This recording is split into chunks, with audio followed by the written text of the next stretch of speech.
Chonset ji ne da la hi Kanam Chonset ji ne thet hi Hagao hin kho a kisim tha hone Beng tha nam nei hon kanga lel gam tao về nát gen thề cả cầm súng ngô alo dim ta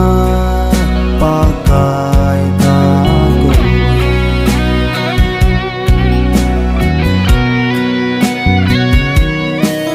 pa kai na gam sim no lun kal na len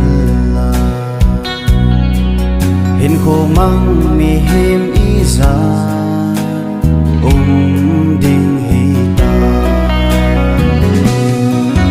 mi him ben son se hin ko mang giống leo ven nãy lệ sat mun na giống nei hui do vin nei bui le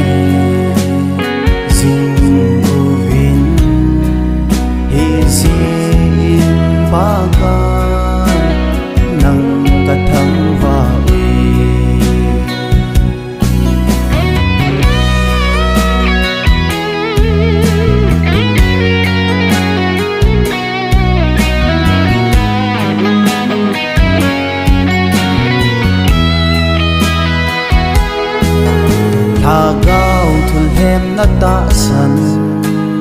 na hagao ki pa lo ta san thom na hi u ve